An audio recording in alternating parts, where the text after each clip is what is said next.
Vegeta mengungkapkan keterkejutannya ketika melihat Hit telah dikalahkan oleh Jiren dengan mudah. Saat Toppo dan Dispo berdiri di depan Vegeta, Toppo mengatakan kepada Vegeta tentang bagaimana Jiren tidak akan pernah jatuh ke trik murahan seperti itu. Vegeta bertanya, apakah Toppo adalah kandidat dewa penghancur yang sebelumnya telah mengalahkan Goku? Toppo mengiyakannya dan lanjut membalas dengan mengungkapkan jika Vegeta pasti adalah petarung terkuat kedua di alam semesta 7.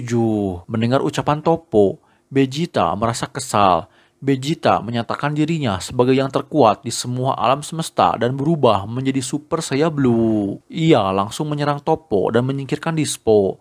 Toppo mengakui bahwa Vegeta mungkin setara dengan Goku, tetapi itu masih belum cukup untuk bisa mengalahkan alam semesta 11. Sementara itu, Android 17 bertarung melawan Botamo dari semesta 6, namun serangan fisiknya tidak berpengaruh terhadap Botamo. Setelah Piccolo menyingkirkan Dirasem, ia pergi untuk membantu Android 17. Tetapi Android 17 berhasil mendaratkan pukulan kuat ke perut Botamo yang menyebabkan tubuhnya terdorong mundur dan keluar arena. Piccolo dan Android 17 tiba-tiba diserang dari udara oleh Dium dan Napapa, namun mereka berhasil menghindarinya berkat peringatan Gohan. Bersama dengan Gohan, mereka dapat dengan cepat mengalahkan trio prajurit dari semesta 10 dengan Android 17 yang meledakkan mereka sekaligus. Tiga anggota semesta 10 yang tersisa, Obuni, Murichim, dan Zircor kemudian bersatu untuk melawan. Di tempat lain, Android 18 ditampilkan sedang bertarung melawan Ribrianne. Kakunsa dan Rosie mulai memuji kecantikan Ribrianne sambil menyebut Android 18 sangat jelek. Namun Android 18 tidak peduli sama sekali dan mengatakan jika kecantikan tidak ada hubungannya dengan kekuatan seseorang. Ribrianne melancarkan beberapa serangan kepada Android 18 tanpa memberinya kesempatan untuk membalas. Android 18 kemudian ditangkap oleh Kakunsa dan Rosie saat Ribrianne akan melancarkan serangan dahsyatnya. Krillin berteriak dengan keras jika Ribrianne berbuat curang. Ribrianne yang melihat Krillin merasa sangat terkejut. Ribrianne bertanya, siapa pria tampan itu? Android 18 menyatakan jika Krillin adalah suaminya. Sontak, Ribrianne merasa kesal dan melanjutkan serangannya. Namun karena kepercayaan diri Ribrianne goyah, Android 18 memiliki kesempatan untuk membebaskan diri dan dengan cepat membalikan keadaan. Android 18 mulai menghitung sampai 5 sehingga memberi mereka waktu untuk melompat dengan sukarela atau diledakkan oleh energinya. Tetapi tiba-tiba Android 18 terlempar dari arena oleh kekuatan yang tidak diketahui. Terkejut dengan apa yang terjadi, Kakunsa dan Rosie kemudian terlempar juga diikuti oleh Ribrianne. Quitella kemudian memuji petarung tak terlihatnya. Murichim dan Zilkol kemudian terlempar juga oleh petarung tak terlihat. Menyadari kehadiran petarung tak terlihat, Piccolo menggunakan pendengarannya yang super sensitif dan saat Gamisalas akan menyerangnya, Piccolo meledakkannya dari arena membuat Gamisalas harus terjatuh. Petarung lain dari semesta 4 menyerang Piccolo dari belakang, namun meski sudah menggunakan pendengarannya yang super sensitif, Piccolo tetap tidak dapat mengenainya. Piccolo dipukul keras di bagian perutnya membuat ia harus terjatuh dari arena. Sekali lagi, tim semesta 7 merasa bingung dengan apa yang terjadi. Quitella menyombongkan petarungnya yang lain dan ia bernama Damon. Gohan dan Android 17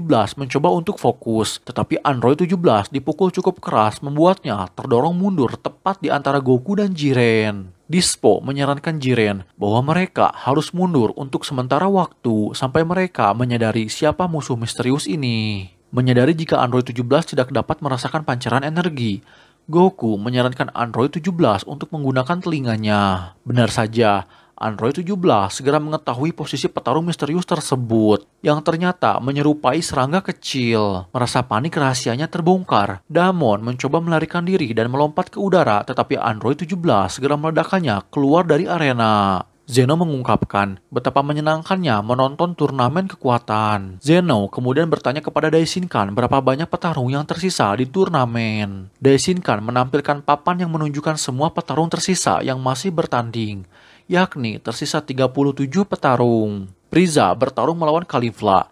Caulifla menyadari jika Frieza hanya mengincar bangsa Seiya saja. Frieza menjawab bahwa meskipun ia tidak memiliki dendam terhadap bangsa Seiya dari semesta 6, ia tetap merasa kesal dengan keangkuhan bangsa Seiya. Caulifla kemudian berubah menjadi Super Seiya dan kembali menyerang Frieza. Frieza menggunakan kemampuan telekinesisnya untuk melempar balok arena kepada Caulifla. Namun dengan agresif, Caulifla mengungguli Frieza dengan ledakan jarak dekat yang sangat kuat. Frieza memutuskan untuk menggunakan kekuatan penuhnya dan berubah menjadi Golden Frieza. Dalam bentuk ini, Frieza dapat dengan cepat membalikan keadaan dan mulai mendominasi Caulifla. Kale yang melihat Caulifla terpojok merasa khawatir dan segera menjatuhkan Dekori. Ia menggunakan kecepatannya yang luar biasa untuk menyerang Frieza secara diam-diam, membuat Caulifla memiliki kesempatan untuk melawan balik Frieza. Namun pada akhirnya, Frieza mengetahui tindakan Kale dan menjatuhkannya bersama Caulifla. Kaba yang melihat keadaan rekannya segera menjatuhkan Zapirikyo dan melesat mendekati Kale dan Caulifla. Frieza berkomentar bahwa serangan Kale sebenarnya lebih menyakitkan daripada serangan Caulifla yang sudah menjadi Super Seiya, dan itu sangat mengejutkan Caulifla dan Kaba. Meskipun Kale mengungkapkan bahwa itu hanya pukulan keberuntungan, Caulifla bergegas maju untuk melawan Frieza kembali, tetapi itu sia-sia karena Golden Frieza jauh lebih kuat darinya. Kaba menyadari jika Kale sedang menahan diri. Kaba meminta Kale untuk menggunakan kekuatan sejatinya. Namun Kale merasa segan terhadap Caulifla karena ia berhutang budi terhadap Caulifla dulu, dan itu membuat Kale tidak ingin terlihat lebih kuat dari Caulifla. Kaba berubah menjadi Super Seiya dan memasuki pertempuran, tetapi dengan cepat dikalahkan oleh Frieza. Bahkan ketika Caulifla dan Kaba menyerang Frieza bersamaan, mereka berdua terbukti bukan tandingan Frieza.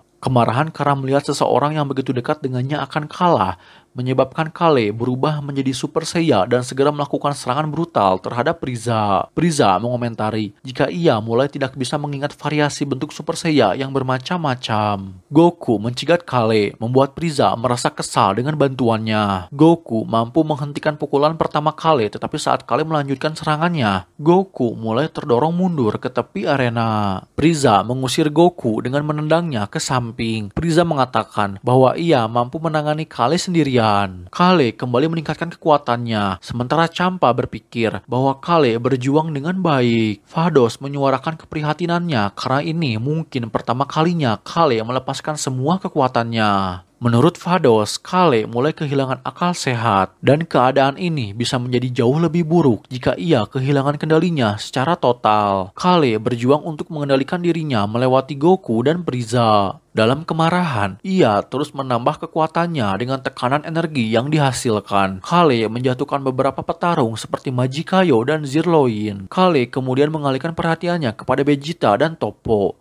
Beruntung, Vegeta dan Toppo berhasil selamat dari serangan Kale. Ganos dan Shangcha adalah korban berikutnya. Kale mengeluarkan mereka berdua dari arena, menyebabkan seluruh petarung dari tim Semesta 4 tersingkir dan akibatnya mereka harus lenyap oleh Zeno.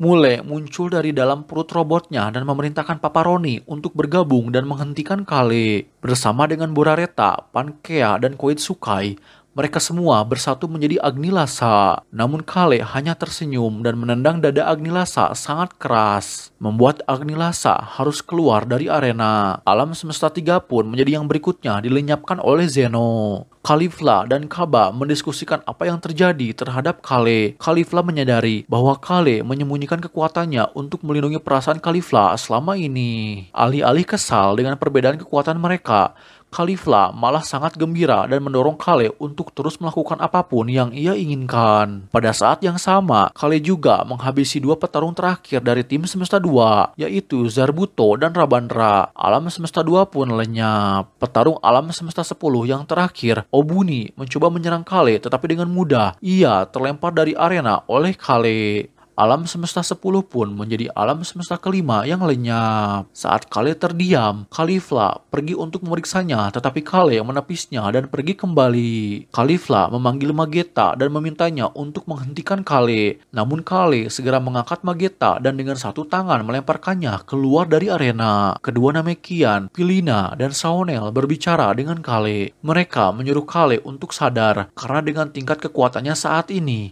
Kale bisa membuat alam semesta 6 menjadi pemenang turnamen. Namun Kale malah meledakkan mereka berdua dari arena dan menjatuhkannya bersamaan. Caulifla bertanya kepada Kaba apa yang terjadi dengan Kale. Kaba menjawab bahwa mungkin Kale adalah super saiya legendaris yang hanya muncul setiap 1000 tahun sekali. Kaba menambahkan bahwa ketika seorang super saiya legendaris bangkit, maka kekuatan mereka akan terus tumbuh dan mengamuk sampai tubuh mereka hancur dengan sendirinya. Kaba kemudian berubah menjadi super saiya dan mencoba untuk menghentikan Kale, tetapi Kale tidak mendengarkannya dan memukul Kaba keluar arena. Sebelum Kaba benar-benar jatuh, ia diselamatkan oleh Vegeta yang mengejeknya karena dilempar oleh rekannya sendiri. Kale melanjutkan amukannya melawan Pride Troopers dari alam semesta 11. Meski kalah secara individu, sebagai tim, Pride Troopers mampu unggul dari Kale. Vegeta yang menonton di dekatnya menjelaskan kepada Kaba meski serangan Kale sangat kuat, namun sebenarnya Kale memiliki gerakan yang cukup simpel dan mudah dibaca. Caulifla mendekati Kaba dan saat ia menarik celananya, sepasang potara jatuh dari sakunya. Kaba bertanya benda apa itu dan Caulifla mengatakan bahwa ia mencurinya dari Fua sebelum turnamen. Melihat adanya anting potara,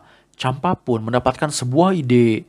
Ia segera memanggil Caulifla dan menyuruhnya untuk memasang satu anting di telinganya dan satu lagi di telinga Kale. Kaba kemudian meminta salah satu anting potara dan mencoba mendekati Kale, tetapi ia dicegat oleh Dispo. Ketika Dispo akan menghabisi Kaba, Caulifla berubah menjadi Super Saiya dan menghentikannya. Caulifla meminta Kaba untuk segera pergi menyelamatkan Kale. Namun pada saat yang sama, Tapper mendorong Kale keluar arena. Kaba segera melompat ke arah Kale dan mengenakan anting potara kepadanya. Dengan mengorbankan dirinya sendiri, Kaba melemparkan kembali Kale ke dalam arena. Caulifla turut memakai anting potara membuat keduanya bersatu menjadi Kefla. Dengan lantang, Beerus mengungkapkan jika penggunaan anting potara seharusnya dianggap sebagai pelanggaran. Namun kegembiraan kedua Zeno membuat alam semesta 6 selamat dari pelanggaran tersebut. Kefla menyatakan bahwa sekarang semua petarung semesta 11 akan ia jatuhkan. Dengan kekuatan dan kecepatan yang luar biasa, Kefla mengalahkan Pride Trooper satu demi satu. Pada titik ini, warna langit mulai berubah dari gelap menjadi hijau. Goku yang sedang berhadapan dengan Jiren menyuruhnya pergi dan membantu rekan satu timnya. Tetapi Jiren menjawab dengan mengatakan bahwa itu tidak perlu. Saat Kefla membuat Dispo dan Kasseral babak belur, ia bersiap untuk mengalahkan Jiren dan Goku dengan menembakkan ledakan energi ke arah mereka. Tetapi tiba-tiba, Gohan muncul dan menghentikan ledakan tersebut. Gohan memberitahu ayahnya untuk menyelesaikan pertarungannya dengan Jiren, sementara ia akan menghadapi Kefla sendirian. Kefla bertanya, "Siapa kau?" Gohan menjawab, "Aku adalah seorang Saiya sepertimu, namun terlahir di bumi."